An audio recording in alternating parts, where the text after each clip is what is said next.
I'm BrigantiaBlackbird of the Blackbird Grimoire. Welcome to the daily forecast for Thursday, December 12th, 2024. It is the 22nd of Sagittarius and the day of cookies. And I hope you found the sugar cookies that I found. I thought they were decorated really super nicely. So happy thought to begin the day. In our astrology, the sun is in Sagittarius, mutable fire, representing adventure. The moon is second quarter Taurus, fixed earth, which is to pursue value. Mercury is retrograding in Sagittarius, mutable fire, which is travel disruptions. Venus is in Aquarius, fixed air, which is to be intellectual. Mars is retrograding in Leo, fixed fire, which is tempered action. Jupiter is retrograding in Gemini, mutable air, which is to broaden perspective.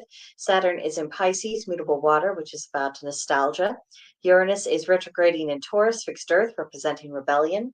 Neptune is in Pisces, mutable water, representing intuition. Pluto is in Aquarius, fixed air, representing reformation. Now for those retrograde reminders. For Mercury, rethink communication patterns. Mars, reconsider what you really want. Jupiter, reconnect with your true path. Uranus, reconsider how you rebel. Chiron, restore the heroic spirit. We still have that waxing gibbous moon, so root into your plans, refine where needed, make sure you are working towards your goals.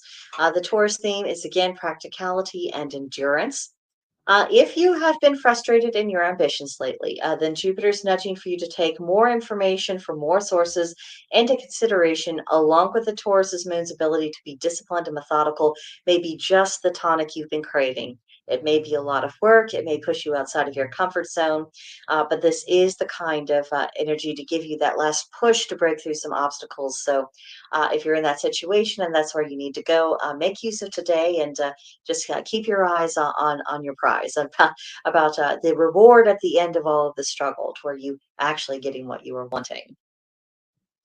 Then today's tarot is Death.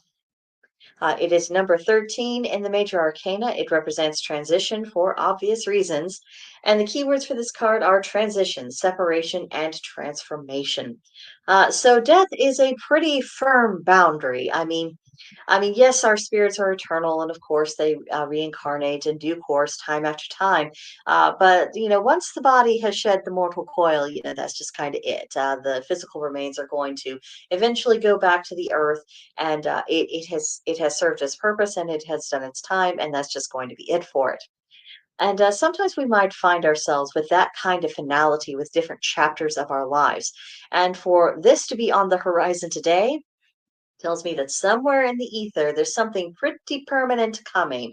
And if it happens to impact us, because with these things it's not going to impact everyone, it's not going to impact everyone equally. It just really depends upon whose turn it is to be found by this kind of energy. But if this is happening to be you, then probably the best thing you could do is to not struggle against the reality of whatever change you're experiencing, of not trying to fight it, evade it, or trying to fix it, because sometimes it's just it was done. It was going to conclude, and that it was just the way it was going to be. It isn't broken. You're not needing to fix it. You are needing to accept what has taken place and to realize that things cannot go on as they did before. And this can be emotionally painful. It can also be very challenging because it may involve us changing our habits, and some of our habits can be pretty ingrained. And so it's not necessarily, well, okay, it's not easy at all. It never is. But it's not something we can negotiate with. So having the wisdom to understand that, and moving forward with that basis on that understanding, and then simply enduring what we need to endure until things get going into another cycle. That's the lot, and it's not a very fun lot to draw, but we all go through it. So if that is you, look to your support system today. If you need to reach out, I mean, my email is in the description box. I don't know how much I can do for you, on this side of the computer screen, but you don't have to face these things alone, whatever it is, and just be brave. Put on a brave face for it. It's Yeah, it kind of is what it is. So let's move on to something a little less gloomy. Three things essential for the wise to know: their gods, themselves, and the deceits of the world. So, knowing the gods, this obviously requires more than just memorizing their description, their names, and what stories they appear in. To know the gods is to have an understanding of their personality, of essentially of their official job in the grander scheme of things. And also just have a better sense of who they are and what is motivating them and what is actually a priority to them and how this all feeds into the greater cycle. Knowing that and is one of the necessary things to really coming into a relationship with these gods. And you've got to know them. If you don't know your gods, and or if you don't know any gods at all, it's going to be very difficult for you to grow in matters of spiritual wisdom because you have either through accident or design, you've cut yourself off from a source of spiritual wisdom, a very significant source, and that's not going to help you move forward. And then knowing yourself, that requires confronting hidden aspects of your personality that might make you uncomfortable, or aspects of your past that you would prefer to forget. But what happened has happened, and you know what you've done and things that you are, for good or for ill. It's all part of the greater whole, and that whole doesn't cease to exist just because you don't necessarily want to acknowledge your own personal failings or foibles or mistakes that you've made. And even if you've made massive mistakes in your life, you are certainly not the only human being on this planet who's in that position. I mean, my goodness, I mean, I certainly have mistakes in my past that I would have preferred not to have taken place by any means, but it's all part of what brought me here. It's part of what has shaped my fate. So squaring with that is a wise thing to do, because the more we accept these things and integrate it into our whole personalities and just realizing that okay, even the stuff I'm not proud of at all, I can make different choices now and I can learn lessons from my mistakes. That is a huge point of growth. So that's something to bear in mind. Then the deceits of the world. We don't get very far unless we're able to distinguish truth from lies, are we? And, we look at the broader world, and so much of the nonsense, it's about power, it's about money, it's about who gets to exert influences, who gets to have their way. And if you look past all the sloganeering and all of the other stuff, um, a lot of times you just see some pretty unremarkable people of very poor character who are trying to make themselves important and relevant because you take away their public lives, whether it's in politics or business or religion or anything else, you take that away from them and they have nothing.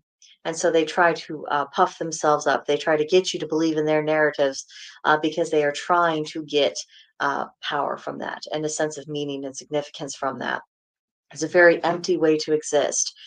So being able to spot these phonies when we see them in the world or encounter them directly, that's incredibly important as a safeguard for us. But also just to understand that sometimes people they'll go around and they're promising the moon, the absolute moon.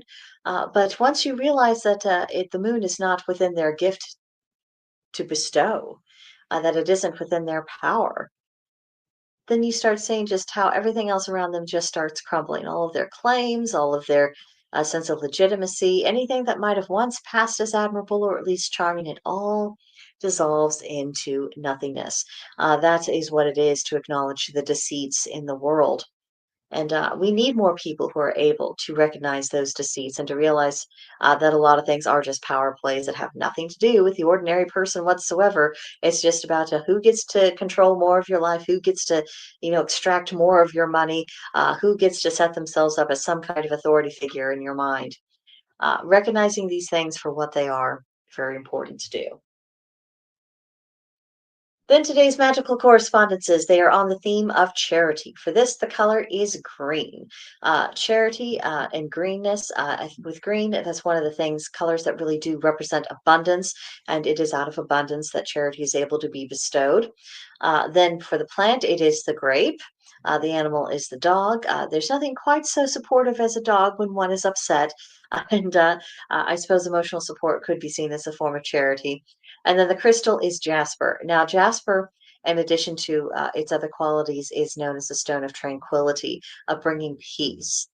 So that also ties in with this idea of charity, of lifting someone or something up. So, charity, whether monetary or whether it's manifested as showing graciousness of some kind amidst difficulties, charity always has the intention to be helpful. So, it's worth studying the results to determine the validity of particular methods. Because I don't know about you, but I'm not really interested in things that sound good but do nothing.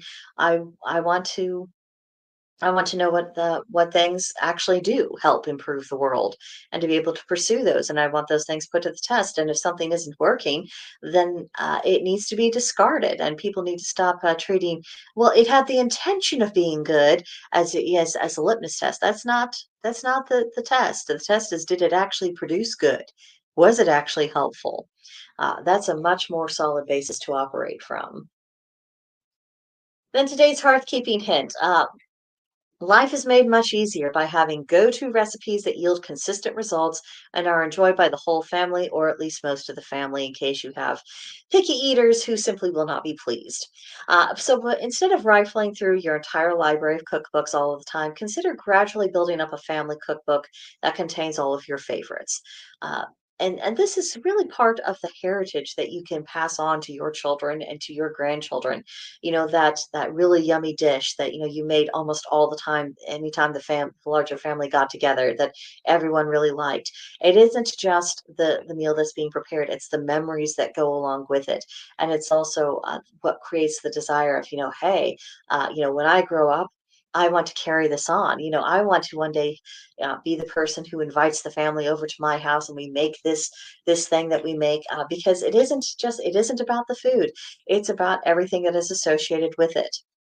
And of course, if you happen to add notations about the spiritual and magical properties associated with each ingredient, if you also incorporate spells from my kitchen witches out there into the ingredients themselves, into even the instructions for how to prepare the dishes, that is not just bonus points, but I mean, what a legacy to leave behind. So, if you are looking for a project, maybe this is it.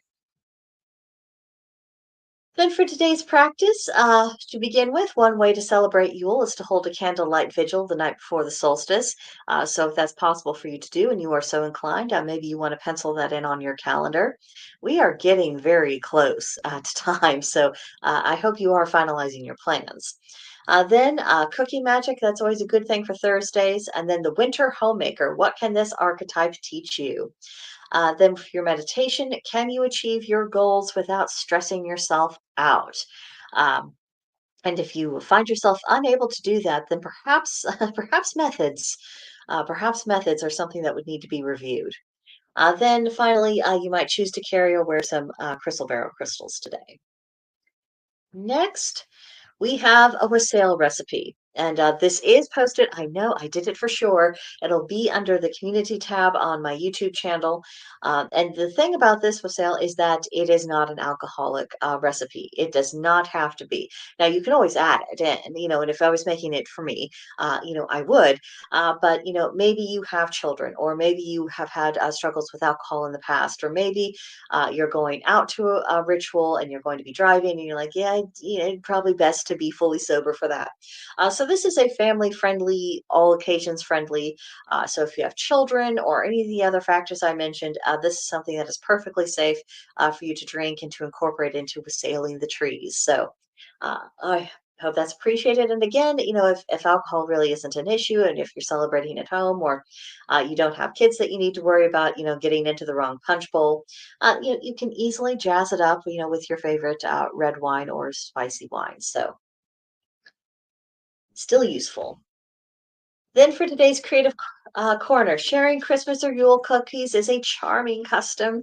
And who doesn't like receiving cookies? Let's be honest. And I think it's a really delightful opportunity just to do something fun in the kitchen. Get out your cookie cutters, get out your piping bags, and try out decorating techniques. Work with fondant. I mean, do all kinds of things that perhaps you wouldn't ordinarily do. But it's the holidays, and so maybe you can. And this is also something that is affordable that you could actually gift to others. So, And again, as I've mentioned on other occasions, it doesn't matter if your decorating skills aren't coming up to the level that you see in these pictures. Mine don't either at the present. I've been out of practice for too long. I need to get back into it. But you can make something and it can be fun. And why deny yourself that fun? And even if you're not doing it for gifting and it's just something to do at home with the kids, well, this is all part of making those memories. And there's so many different kinds of Christmas cookies. I mean, I have sugar cookies and gingerbread cookies in the pictures here, but there's a lot of other things you can do. This is an opportunity to get creative, have some fun, try something new. Then for our journal prompt, if you could do anything, there are no obstacles or problems of any kind. If you could do anything, what would your ideal Yuletide at home consist of? As you're writing about this, let your imagination and your heart run wild. No holds barred. Just don't think about all of the potential obstacles or, well, that costs too much money, or I don't know enough people, or this. Yeah, just assume none of that is a factor. Give yourself the gift of allowing yourself to have a vision, because so oftentimes we have a clear vision that we want to strive for. If we just let ourselves fully articulate that vision, then we can start taking the practical steps of trying to bring what we would like ideally a little bit into closer practical reality. It doesn't mean we can have everything we envision, but it does mean that we at least have something to aim for, and we can set better goals that make it more likely for us to cultivate a particular outcome. So, something to think about there. And on that note, I must love you and leave you. Have a magical day, everyone. I wish you bright blessings and all the joys of the season. I will see you guys in the next one.